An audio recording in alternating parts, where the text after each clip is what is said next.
గద్వాల జిల్లాలో ఇటీవల హత్యకు గురైన వారి కుటుంబ సభ్యులను ఎమ్మెల్యే బండ్ల కృష్ణమోహన్ రెడ్డి పరామర్శించారు. కేసులో సత్వర పరిష్కారానికి ఫాస్ట్ ట్రాక్ కోర్టు ఏర్పాటు చేయాలని సీఎం రేవంత్ రెడ్డిని కోరినట్లు తెలిపారు. సర్వేర్ తేజేశ్వర్ హత్య, గంగనపల్లిలో మహిళ హత్య బాధాకరమన్నారు. ఇటువంటి నేరాలకు పాల్పడిన నిందితులను 6 నెలలలోపు శిక్షించే విధంగా ప్రభుత్వం చర్యలు తీసుకోవాలని డిమాండ్ చేశారు. ఇలాంటి ఘటనలు పునరావృతం కాకుండా నిఘా ఏర్పాటు చేయాలని పోలీసులకు సూచించారు.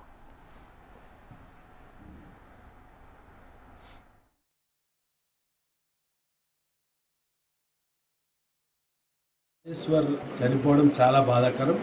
ఇటువంటి సంఘటన గద్వాల ప్రాంతంలో జరగడం కూడా దురదృష్టకరం.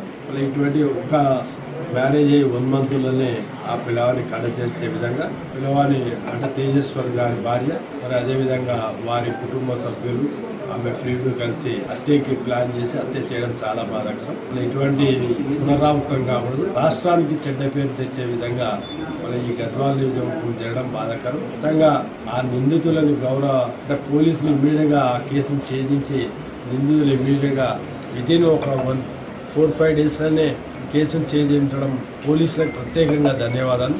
గద్వాల్ పోలీస్కి, ఎస్పీ గారికి, డిఎస్పీ గారికి, సిఐ గారికి, ఆ సంబంధించిన ఎస్ఐ లెక్క ఆ టీంకి మొత్తం కూడా టీం వర్క్ చేసి ఇమీడియట్గా స్పందించి ఆ పిల్లవాడు మిస్సింగ్ కేసుని మర్డర్ జరగడం జరిగింది. వాళ్ళ ఛేదించి ఆ నిందితులని నిన్ననే రిమాండ్కు తరలించడం జరిగింది. వాళ్ళ గౌరవ ముఖ్యమంత్రి గారికి గద్వాల నియోజకవర్గ ప్రజల తరపున విన్నపం ఏమంటే ఆ నిందితులకు ఇమీడియట్గా శిక్ష పడే విధంగా ఫాస్ట్ ట్రాక్ కోర్టు ద్వారా వితిన్ 6 monthsలో ఆ నేరస్తులకు శిక్ష పడే విధంగా చేయాలని ప్రభుత్వానికి విన్నవించుకుంటున్నాం. దయచేసి గౌరవ ముఖ్యమంత్రి గారు